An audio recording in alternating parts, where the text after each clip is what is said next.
Shalom, halo anak-anakku yang terkasih. Berjumpa kembali dalam pembelajaran pendidikan agama Kristen dan budi pekerti, khususnya kelas 7.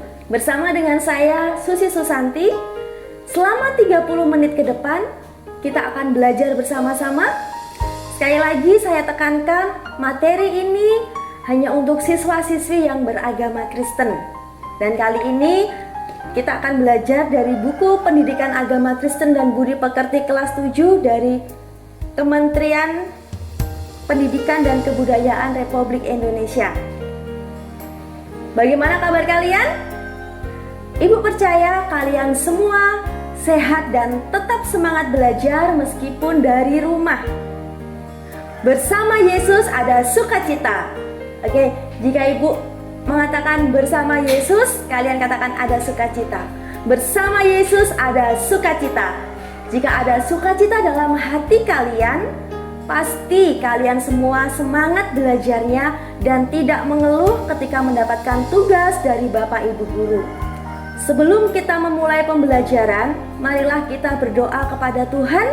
Kita serahkan aktivitas kita serahkan pembelajaran kita kepada Tuhan. Mari anak-anak semua kita berdoa.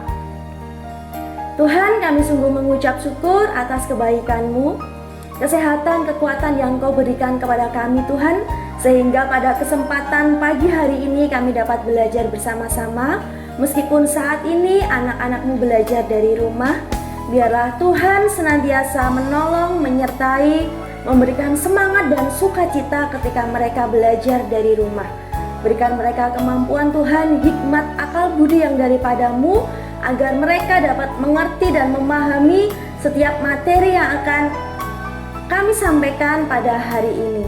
Terima kasih Tuhan, terpujilah nama-Mu. Kami menyerahkan pembelajaran kami ke dalam tangan kuasa-Mu.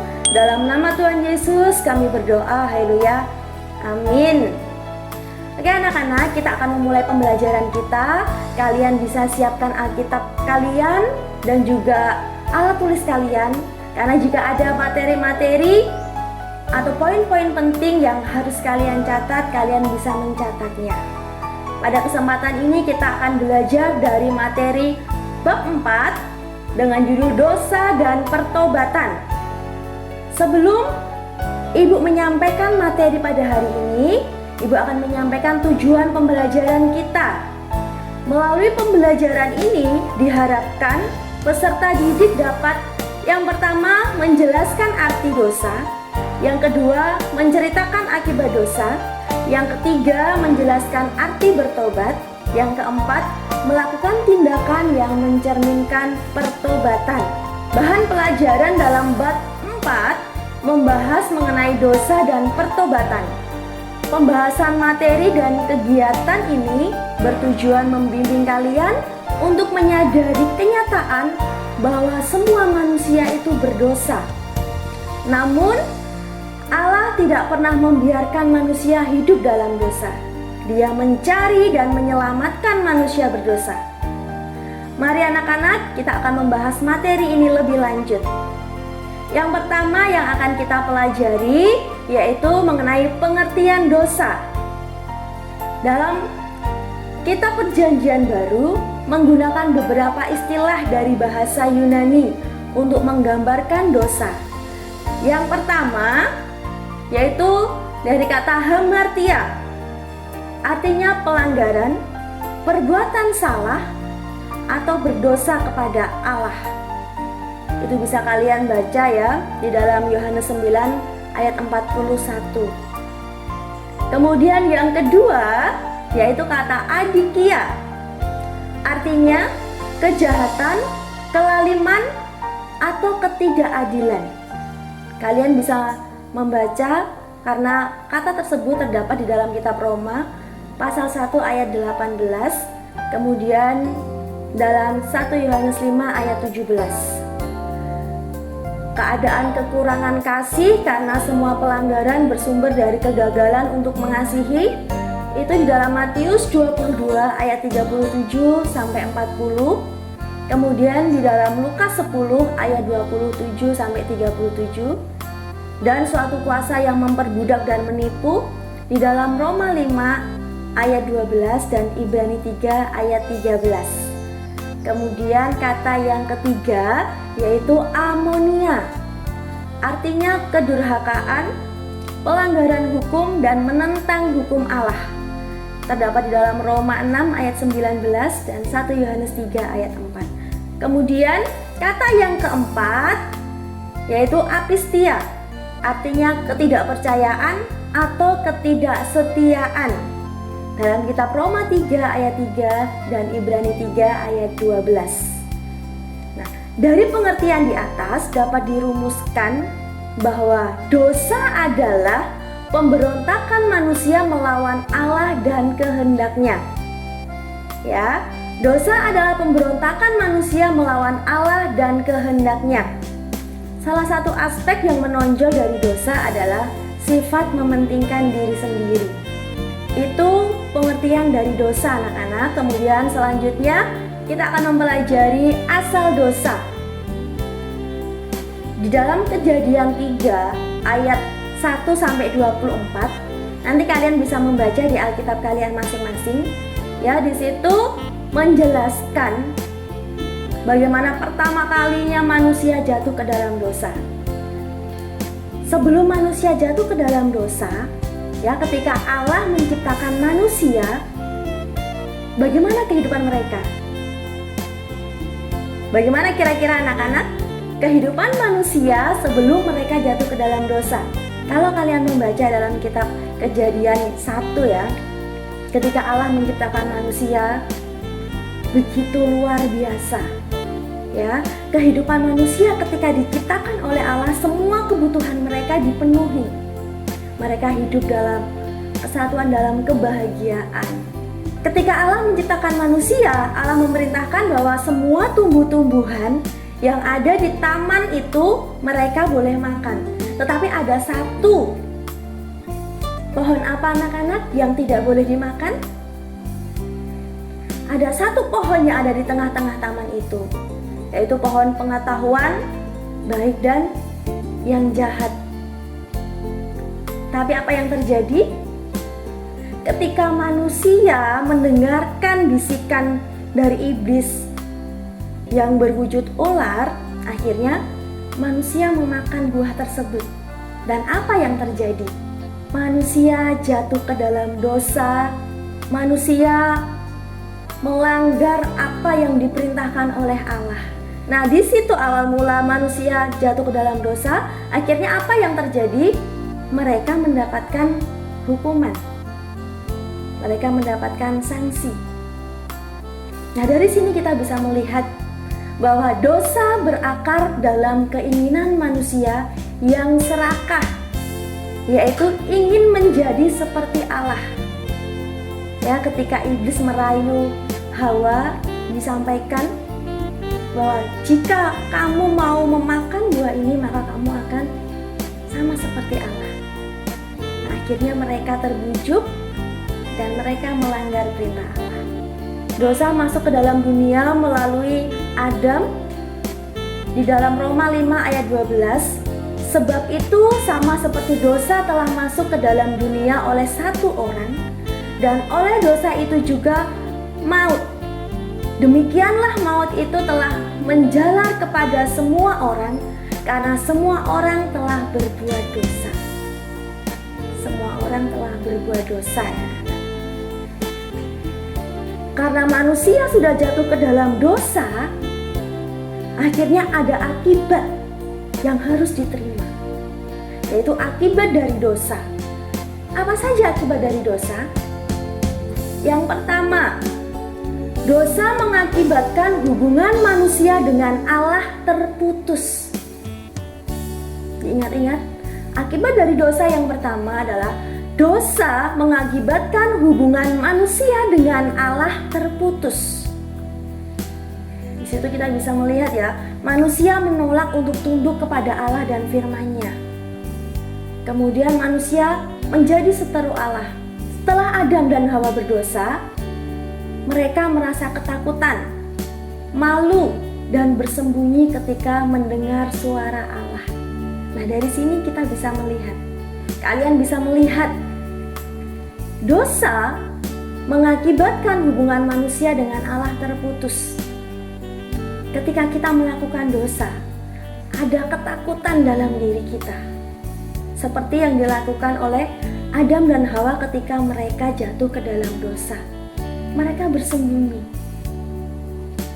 ketika Allah datang mencari mereka. Itu akibat yang pertama. Kemudian yang kedua, dosa mengakibatkan konflik dalam diri manusia.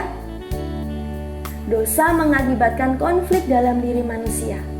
Manusia dikuasai, diperbudak, dan dirusak oleh dosa, sehingga manusia tidak dapat melakukan apa yang seharusnya dilakukan. Selalu dikejar oleh perasaan bersalah dan kehilangan damai sejahtera. Di sini Ibu mau mengambil contoh ya. Contohnya saja ketika kalian mencuri misalnya. Ketika kalian melihat, oh aku pengen beli sesuatu tapi tidak punya uang. Tapi tadi aku melihat di lemari mama ada uang. Akhirnya diambil. Ketika kalian mengambil uang orang tua kalian, uang mama kalian tanpa izin, kira-kira bagaimana perasaan kalian? Pasti ada rasa takut, kemudian rasa khawatir, perasaan bersalah.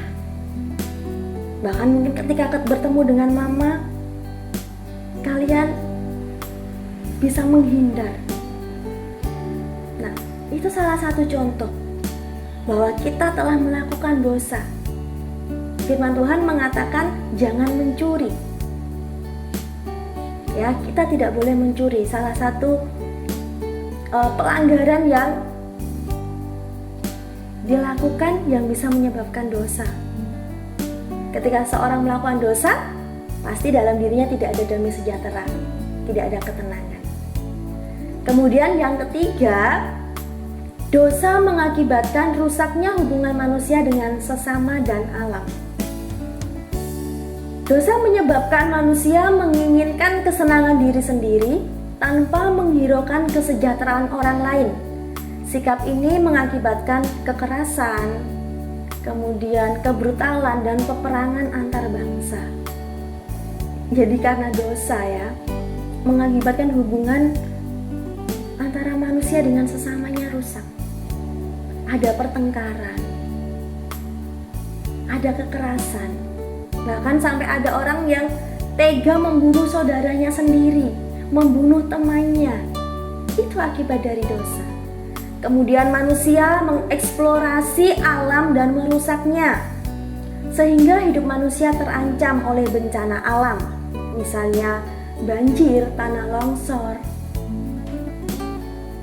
Karena keinginan manusia untuk kepentingannya sendiri, menebang pohon di hutan yang seharusnya dilarang tapi ditebangi supaya bisa dijual menghasilkan uang. Nah, akibatnya apa?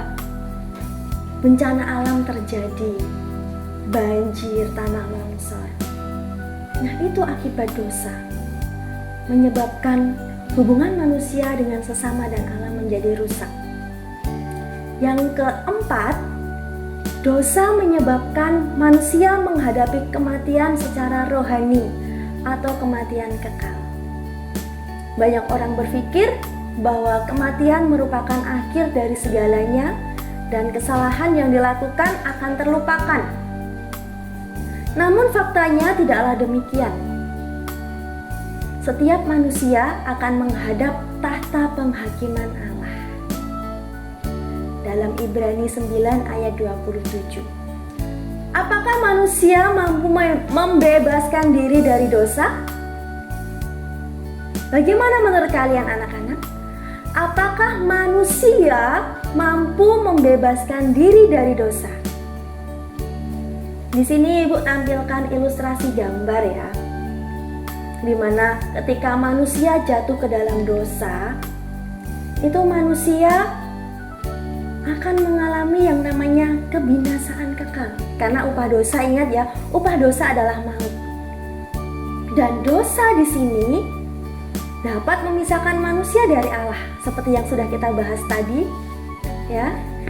Hubungan antara manusia dengan Allah menjadi rusak. Karena apa? Karena dosa. Bagaimana caranya? Apakah manusia bisa membebaskan diri dari dosa? Dengan amal perbuatan? Dengan pendidikan? Dengan kesalehan? Dengan perbuatan baik yang kita lakukan?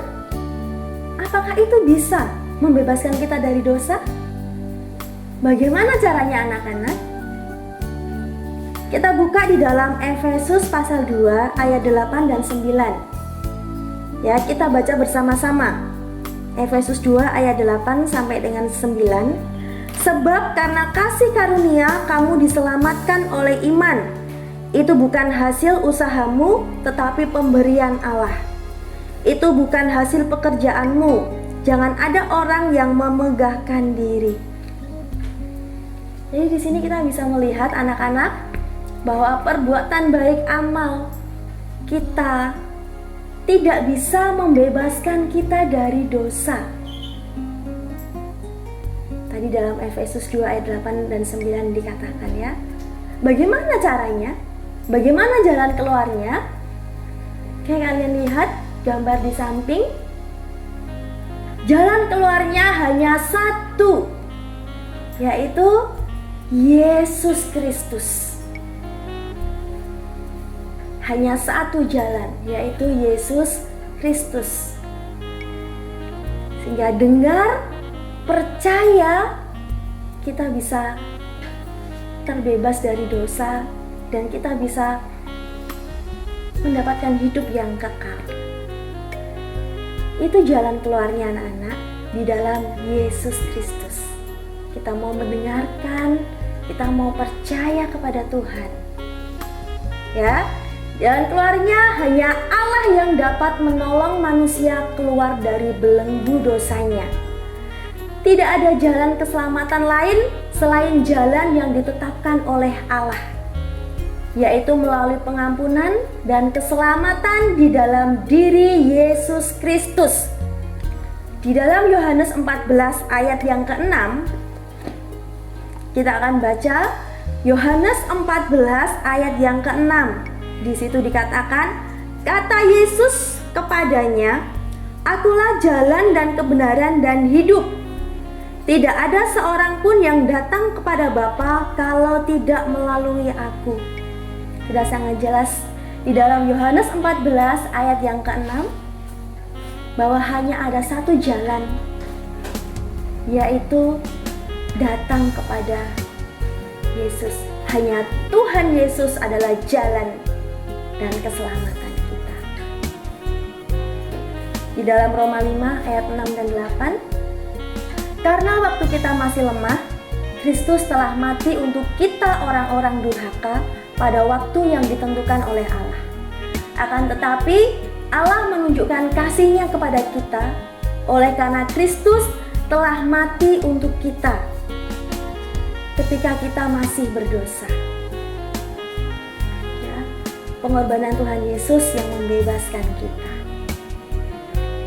Baik anak-anak, selanjutnya kita akan belajar tentang pertobatan.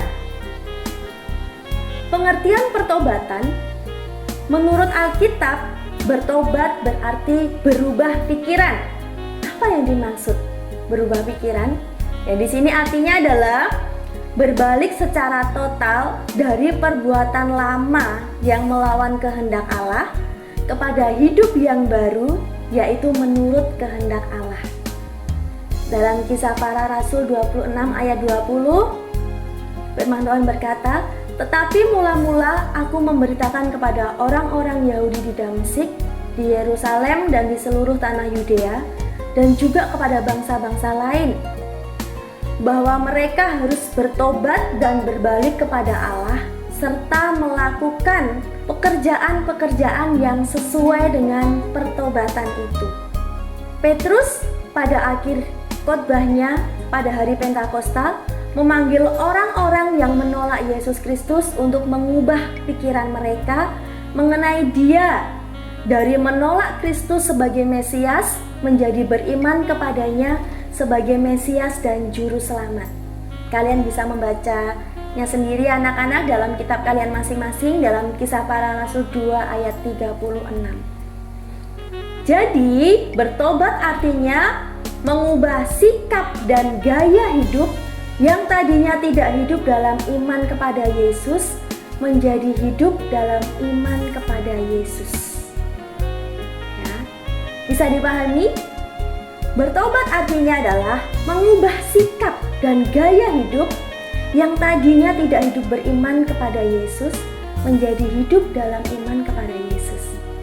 Ibu yakin dan percaya kalian sudah tahu ya apa artinya hidup beriman, karena di sini ya, hidup beriman itu mewujudkan semua ajaran Kristus dalam perbuatan.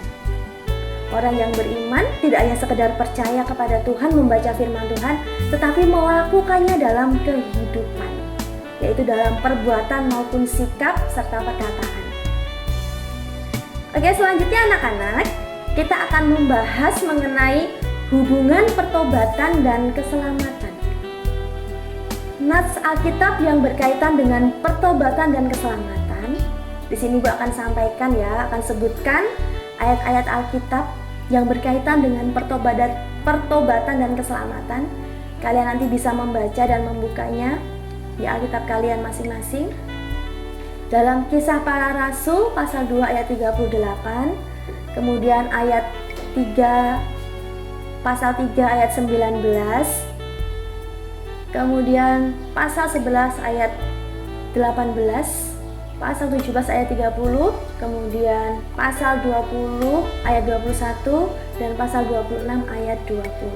Pertobatan bukan hasil usaha manusia untuk mendapatkan keselamatan. Tidak ada seorang pun yang dapat bertobat dan datang kepada Allah kecuali kalau Allah menarik orang tersebut kepadanya.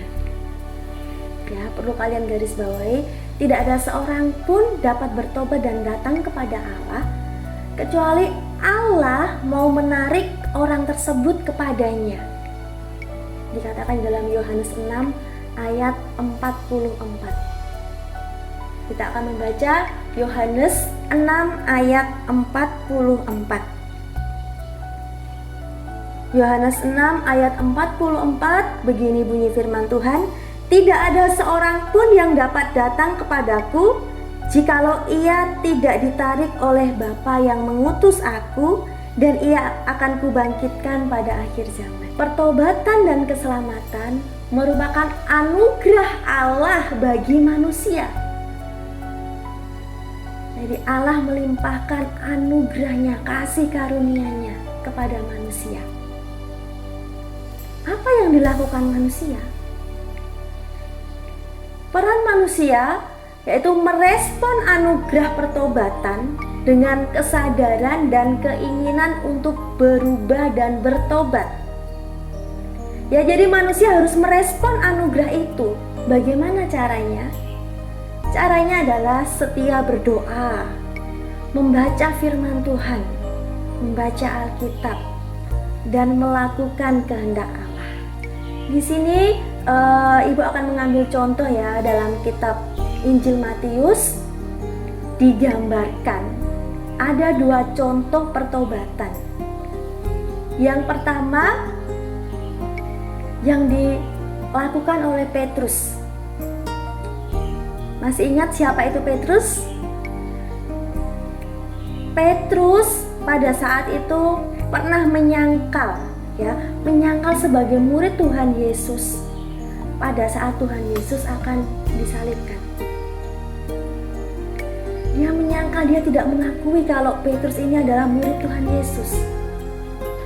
Apa yang dilakukan Petrus? Dia menyesal, dia malu. Kemudian dia mau bertobat karena Petrus ingin dipulihkan.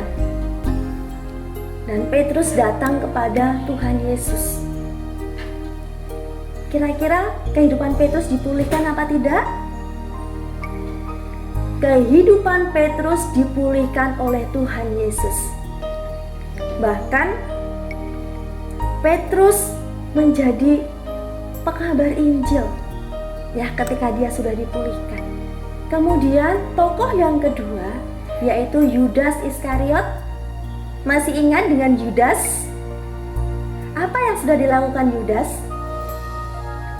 Yudas telah menjual Tuhan Yesus ya. Yudas menjual Tuhan Yesus supaya Tuhan Yesus disalibkan, diserahkan.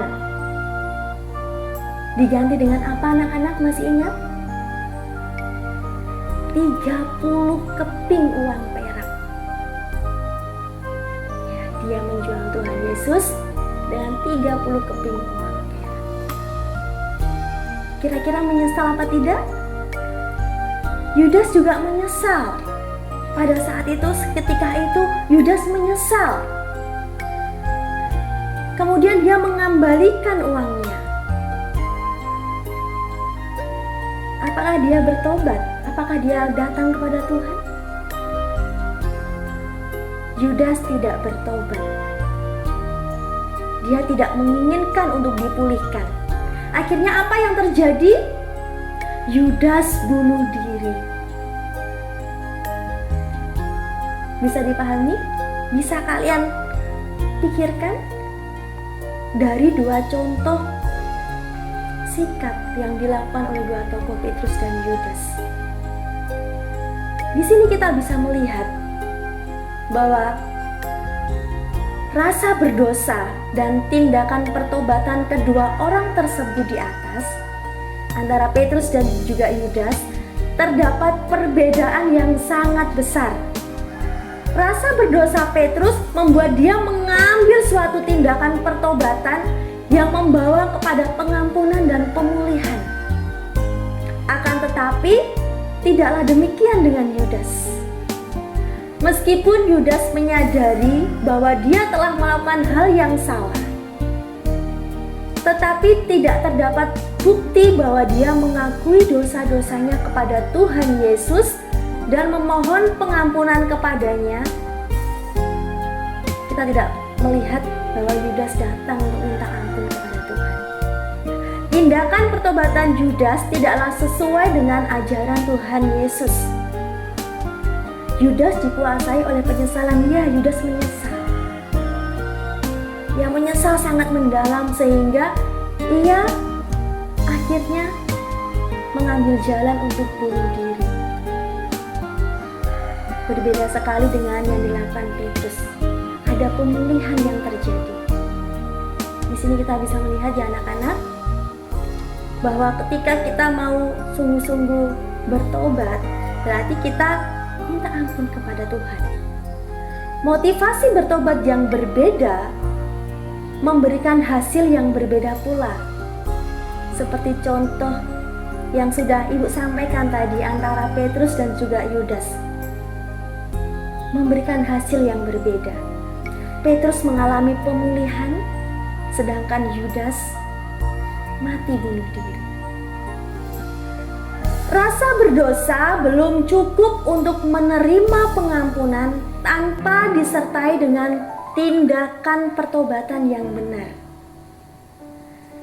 Kalau kita melakukan dosa, kita hanya mengatakan, aduh aku menyesal ya, tadi aku sudah nyontek. Misalnya ya, biasanya anak-anak lakukan, aku tadi menyesal sekali karena aku waktu ulangan nyontek. Jika hanya sekedar aku menyesal, tidak disertai dengan tindakan perubahan, tidak disertai dengan tindakan dan perubahan yang benar, kita tidak menerima pengampunan. Oke, Ibu akan menyampaikan ciri-ciri pertobatan yang sejati. Bagaimana ciri-cirinya ketika kita mau sungguh-sungguh bertobat kepada Tuhan? Yang pertama, menyesali dosa-dosanya. Yang kedua, memohon pengampunan Tuhan. Yang ketiga, menerima pemulihan relasi dengan Tuhan. Yang keempat, menerima anugerah keselamatan. Kemudian yang kelima, menghasilkan buah pertobatan perubahan sikap hidup. Sangat jelas ya anak-anak, ketika kita mau sungguh-sungguh bertobat kepada Tuhan, kita menyesali dosa kita, kita minta ampun kepada Tuhan, supaya hubungan kita dengan Tuhan kembali baik dipulihkan. Bahkan kita bisa menerima anugerah keselamatan daripada Tuhan. Setelah itu, kita bisa mengalami perubahan hidup, mengalami perubahan sikap. Sekarang kita masuk dalam kesimpulan dari pembelajaran kita hari ini. Yang pertama, dosa adalah perbuatan manusia yang memberontak terhadap Allah dan kehendaknya. Akibat dari pemberontakan itu menyebabkan hubungan antara manusia dengan Allah menjadi rusak dan manusia mengalami kematian rohani. Yang ketiga, manusia membutuhkan keselamatan dan pemulihan hubungan dengan Allah. Yang keempat, supaya diselamatkan, manusia perlu mengakui dosa-dosanya dan bertobat. Kemudian yang kelima, pertobatan yang sungguh-sungguh akan menghasilkan pengampunan, kemudian menghasilkan pemulihan, dan juga keselamatan.